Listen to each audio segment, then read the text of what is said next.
Excuse me? Can we listen? Can we listen? Yeah, but your colleagues also want to hear something. Lady, you are okay? Anyway, what we do, Let's go the other side. Yeah, listen. Yeah, so that we give back. So, okay. Have you guys all got us? First, is it okay? Ladies and gentlemen, as you know, this matter was fixed for today at 9 a.m. And production warrants were issued.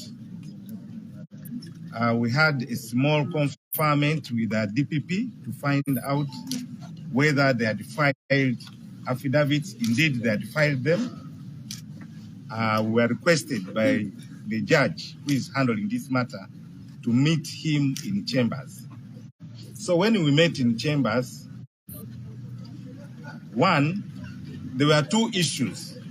The first issue was whether the state was ready for hearing of this matter. And the second issue was whether we were also ready to hear this matter. Then two, they asked the state whether they were ready to hear the bail application and whether we were ready to hear the bail application. For us, we do not have a problem with hearing a criminal matter, but we are not prosecutors. So it's the state which has to be ready for purposes of prosecuting the matter. The state decided and said, well, we cannot have parallel trials. It will be exhausting and it will be unfair if there's a trial in Kampala and there's a trial here. So in other words, they said they were not ready for the hearing. And of course, that is true because you cannot have parallel trials, both in Kampala and here, because it's very exhausting, not only to the accused persons, but also to us as counsel in this matter, because we are the same. So after all that was done, the Lord Mayor informed the court about the status and the condition of both Allan and Ssegirinya. Now, we told court we came to hear a bail application and we are ready for it. The state also said they are ready for it. Court instead told us that it was only ready for mention. They called us for purposes of mentioning the application, but not to hear it. And they were going to give directives. Although court was bent to fix this matter for hearing from day to day.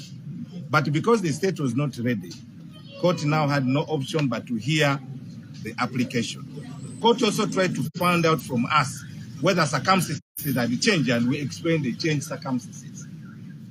Then after that, court fixed the matter from 13th, 14th, 15th February.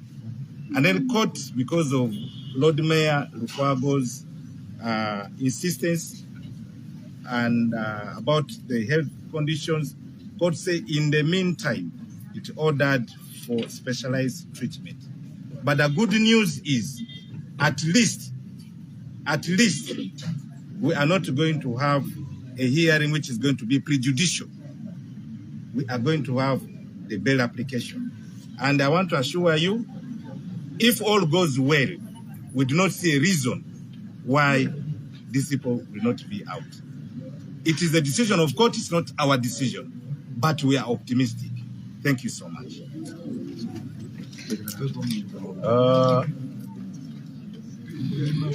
Jakubiddamu mu bufunze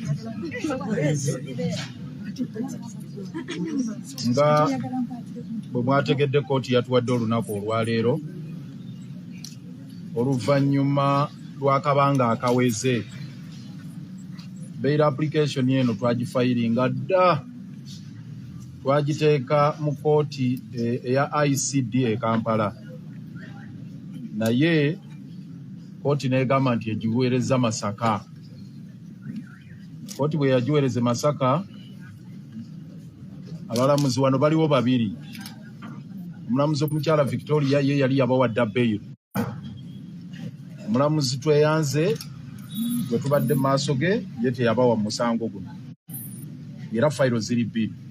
Emu fayiro eri Kampala endala eri eno. Bo mu wisdom yaabwe abalamuzi basooka ne bawandiikira principal judge ne bamugamba nti fene Masaka tetujja kuddamu kuwulira bail application eyo kubanga baali basalawo dda ku nsonga ezo.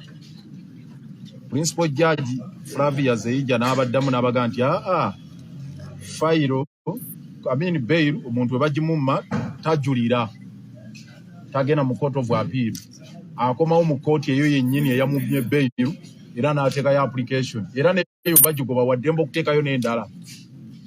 N'agamba olw'ensonga eyo fayiro alagidde omulamuzi Justice Lawrence Tweyanze agiwulirize. Ne tuweebwa olunaku olwaleero maaso g'omulamuzi Tweyanze era ne production warrant ne ziweebwa zisavinge. Era olunaku lwajjo twaba savinga ekigo naye olw'okuba twabadde twagala beekwase nti Allan Ssewanyana ekigo yabadde taliiyo kuba yali yatwalibwa Luzira. Twagenda Luzira ne batugamba nti ate nawo tumugjeewo ali Mulago. Era ne tukola kyonna ekisoboka abasobodde okutegeera nti Mulago ne tugendayo Allan ne tumusavinga aba prisoners ne basavinga ne batugamba bajja muleeta ambulance olwaleero. Tuzze omulamuzi atugambye ensonga zibadde bbiri nga kansalaka bw'abannyonnyodde. Tuyingidde eri mu kooti emabega n'abuuza ensonga bbiri. Sooka enjuyi zombi tuli betefutefu okugenda okuwulira okutandika okuwulira omusango gwennyini si bail application. Tuli ready okutandika nti omusango guwulirwe state ereeta abajulizi naffe tutandika okwewozaako ng'ereesa abajulizi baabwe kweka okwewozaako. Ekyokubiri bail application olwaleero tuli ready kuyo. Kirungi state egambye eri ready kuba yabadde etaddemu n'affidaviti yaayo olunaku lwajjo bagisavinze ku makya ga leero. Naffe ne tubagamba naffe tuli ready ogenda maaso ne bail application. Nibwe tuuse ku kya main case ng'omulamuzi ayagala ojjuwa olunaku state oba gavumenti bakiikiridde ba state attorneys ne bagamba nti bo si beeteefuteefu kugenda mu maaso nakuwulira musango guno olw'ensonga nti fayiro ziri bbiri, waliwo eri e Kampala n'eno eri e Masaka. Nti bo kijja nabbakosa nnyo, kijja nabbakooya kibamalemu entuuyo zonna okubanga batambula mu kooti bbiri. Nga lw'abajulizi ne babatwale mu kooti e Kampala kubanga guli gwategekebwa kutandika okuwulirwa ng'ennaku z'omwezi 2 omwezi ogwokubiri. Ate baveeyo n'eno baleeta abajulizi ne bagamba ekyo kijja bbakooya nnyo. Ne bagamba era balumirirwako ne bawawaabirwa Allan ne Ssegirinya nti nabo bajja kukoowa nnyo okubazunza nga babajja mu kooti babajja mu ye Masaka bwe babatwala mu ye Kampala, bajja mu ye Kampala bwe batwala mu yeno. Abagamba bo mu nteekateeka yaabwe baagala kusooka kuwozesa kulaba ogw'e Kampala gugwe balyoke batandike ku guno. Nti tebajja kusobola kukwata misango ebiri mulundi gumu. Tugezezaako bajjukiza nti twasaba dda kooti ey'e Kampala emisango bagigatte, fayiro bazigatte, neno fayiro bagisitule bagigatte ku y'e Kampala giwulirizibwe wamu. Ensonga ezo zennyini twazisimbako nnyo amannya, twazisimbako essira, naye state neeremerako ne bagamba no, ffe tuganye. Era ne bagamba nti ogumu simanya gwerwenga omulala gw'e Masaka. Ne balemerako nnyo nnyo nnyo nnyo era fayiro ne zisigala nga za njawulo. Naye olwaleero beekubye engaliike ku nsonga eyo. Bagamba nti tebasobola fayiro bbiri, obwo obusobozi tebabulina kuzitambuliza wamu. N'olw'ensonga eno fayiro ejja kulinda ogw'e Kampala gugwe. okusinziira ku state kyegambye.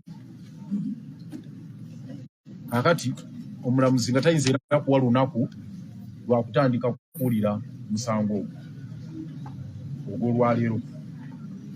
Kati ne tuddayo ku kya bbeeyi.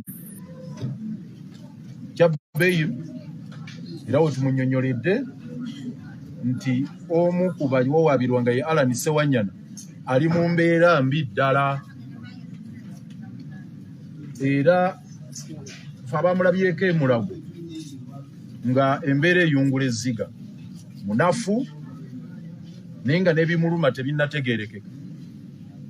Nze nayogedde n'abasawo era twayogedde n'abasawo ffe wano ng'abasawo batugamba nti baagala okulaba nga bakola examination eya MRI, ekyuma ekyo ekisinga ndowooza okuba eky'omulembe okwekebejja obulamu bw'omuntu, bakikuyisaamu ne balaba ekikuli munda mu mubiri gwonna, ne balaba buli kalwadde konna we kali. Kubanga omuntu atasobola kutambula ayinza okuba ne float, omuntu akomplaininga ku kifuba ayinza okuba n'ebuzibu mu mutima oba ku mawuggwe oba wa.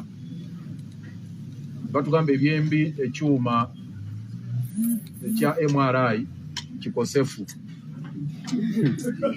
era nga tebasobola kukikola. Kakati ebyo byonna omulamuzi tubimunnyonnyodde, tumugamba nti tetunnamanya oba Allan azze, naye bw'aba wakujja wakuleetera ku stretcher mu ambulance.